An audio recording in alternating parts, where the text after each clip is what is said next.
What's going on, everyone? Today is Wednesday, September 16th, 2020. What we're looking at is a snapshot of the ES futures before the market opened. This was 7:55 a.m. Just a snapshot of what I was seeing. I drew out where the next biggest supply area is, as well as where I was seeing to be the strongest demand based on the volume profile. In addition to price action, consider this a continuation from the previous videos in which I posted. I did like that we had run up over the point of control. I drew out a new channel, which is much tighter than the previous one.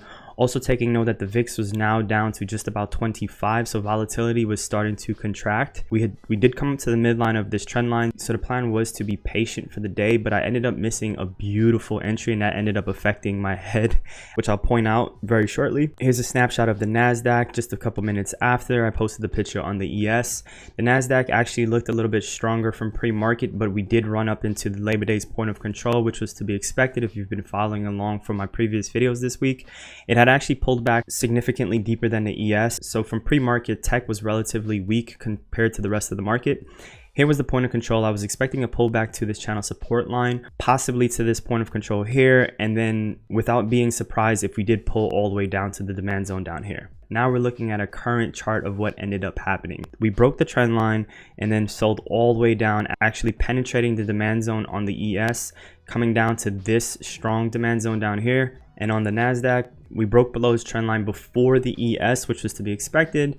We sliced right through this point of control, had a little bit of price action here that was pretty interesting before falling all the way to the demand zone and slicing even through that. Now, before we dive into a smaller time frame, I just want to point something out to you guys that I'm noticing right here with the NASDAQ. We're actually at the 50% retracement right here, so I would expect there to be some sort of a base to form before we potentially come back up to this area. And if we can clear this area now, because as you guys know, previous demand zones becomes current supply if we are below this area. If we can clear this, we would probably make out, well, the NASDAQ should make its way back up here, but it's going to be interesting around this area. This is kind of a last stand right now before another drop. That's just my thoughts on the NASDAQ. Switching back to the ES, this is the hourly time frame. I'm going to zoom right into this area right here on the 15-minute time frame on Thinkorswim, and this is what I saw. Now, I missed an A+ entry for me, and that ended up throwing me into psychological funk for the rest of the day. Just after 8 o'clock, we had finally put in this nice pullback, and you guys know I love the 50% retracement. So I saw this right here, but I was preoccupied with something else, and I didn't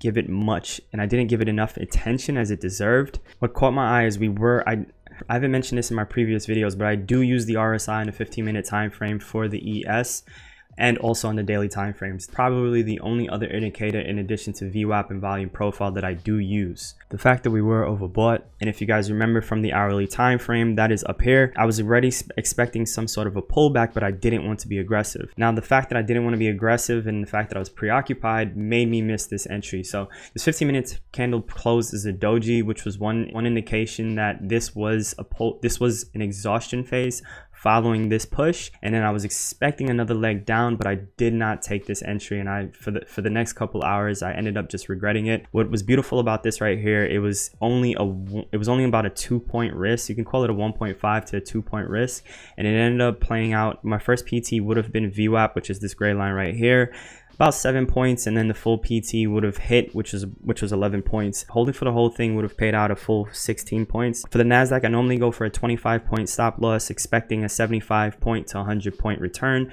With the ES, a good stop loss for me is usually 2.5 to 5 points, expecting to make at least 8 to 15 points, depending on the setup. So this actually was a great trade.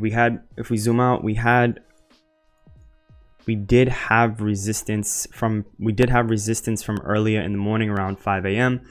as well as this level, which I did see. I can't entirely say what was wrong with me, to be honest. Zooming back into 15, the other thing to keep in mind was today there was there was a Fed meeting at 2 p.m. Usually whenever there's an FOMC meeting or any type of Fed talk or Jerome Powell's talking, it is smart not to take any trades or not to be aggressive. So that could have been affecting my judgment, but on any other day I would have taken that trade. Another thing I wanted to point out is if we actually zoom into this time frame right here, the lesson I guess you can say of this video is paying attention to channels and trend lines. Usually whenever you get a break, so this is the same price action which we were looking at before. Here is 8 o'clock, here's 8:15. That's the 50% retracement. I'll draw it out for you guys. So from here to here, you see the 50% retracement. It wouldn't have stopped me out, and then it would have kept going. Let's just delete that. Whenever you get a break of a clean trend line like this, we usually get some sort of retracement. This retracement right here failed, and we fell right back below VWAP, and that presented itself with another nice short. The risk reward on this trade would have been about 2 points, you can say. You could have made it a pretty wide stop, but whenever you get a trade like this, you can just put your stop right above this level, and it would have ended up playing out pretty nicely also. This is the 3-minute time frame, which I do use whenever I'm looking for a more sharper entry, but for the most part, I am looking at the 15-minute time frame because I don't want to get too caught up in all the noise that's happening on the smaller time frames. And as you guys can see here, this is an entry in which I took that I did not execute properly, and that's what happens when you don't have confidence builds from earlier in the day. You end up not holding with much conviction when you do get a setup later in the day. So let's just go to, so let me just switch over to an even tighter time frame, which is the other one in which I use whenever I'm trading the NASDAQ. I do use certain tick charts. Again, I used to scalp. Whenever I scalped, I scalped exclusively off the tick charts, but now I just use it for whenever there's breaking news events and so forth. So after going into 2 p.m., that's when we were expecting the announcement. The Feds actually announced that they weren't going to be touching interest rates for the next for years to come. So that was seen as relatively bullish news for the short term. And I did notice this pop here. I wanted to get in early, but there was no setup, and that's why I left that one alone. Now my setup is the 50% retracement. So what I did do is I drew out my fibs from here to here, and I did see we did get a 50% retracement, and we got the consolidation here. I generally like to see that consolidation before the next leg up. Zooming in. So as we zoom in, I was in at this time. Let's see, this is 209. We can see the entry right here, 209. I'll zoom in a little bit more for you guys, and as you guys can see, I was doubting the play because I don't like trading around the time the Feds are talking. Also, the fact that we were below VWAP had me a little bit unease, but that's sometimes where indicators can mess you up, because had I not had VWAP up and I was just paying attention to price action, which is usually how I do like to trade, I would have held this just basing it off of my fibs in conjunction with the fact that it was based on the breaking news, in addition to it hitting my 50% retracement, and not to mention the fact that the ES was stronger relative to the NASDAQ. So it was a good trade, but I didn't take it for the full PT, and as you guys can see, it was hit beautifully here. I honestly would have hit, this is where I was intending to hold for, but I did take profit right here, which made no sense. That was only, I think, 2 points or so I got at this play.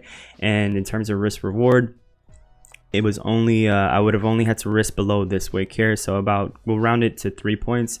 So from 3 to 10, that's a 1 to 3, or for the full move, that's 17 points. It's a great trade. Did not execute properly.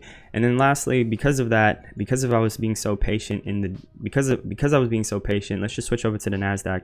We'll start with the hourly, and what we can see here is the NASDAQ broke out of its trend line. The point of control kicked in, and it did bounce right back up and retrace to the trend line before falling. So let's dive into a smaller time frame right here.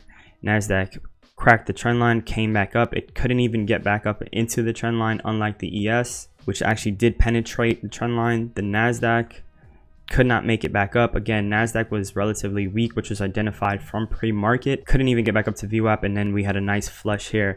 This was, let's see, 112 point drop. The same trade that I pointed out on the ES actually had a similar setup on the NASDAQ, but what I didn't like is that the retracement was not as clean. So if I come from here to here, as you can see, the NASDAQ never quite made its 50% retracement. So that's why I left the NASDAQ alone, but the NASDAQ actually was much weaker. So if there was any level for improvement for me here, should have been more focused on the NASDAQ, identifying the fact that it was relatively weak compared to the SPY. Compared to the ES, should have given me extra conviction to short the NASDAQ in comparison to shorting the ES, because a full trade down to the next demand zone was 150 points. When I'm looking at a bigger idea or a bigger setup, I probably would switch to the micro NASDAQ contracts, because then I can get in with maybe 3 or 4 contracts and hold them through any level of volatility, expecting a bigger move.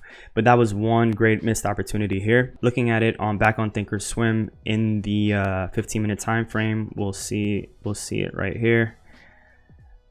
this is what it looked like. So paying attention to this volume caught my attention here. So sometimes I'll take note of that if I want to use it from here to here as a retracement.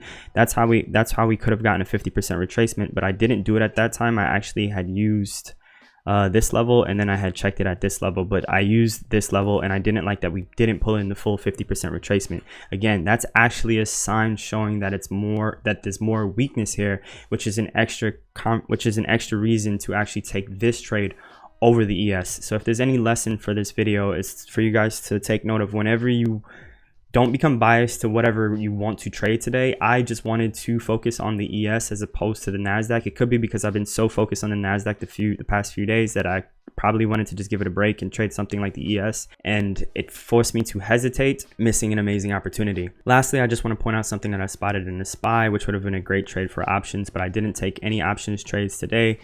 It was this right here. I noticed from yesterday's low to today's gap up, we had this nice 50% retracement right here, and this PT was hit. I did think about grabbing some call options, but I didn't want to spread myself too thin because I was already a little bit shaky from the futures. And that is how you guys can see the fibs can be used across multiple different instruments.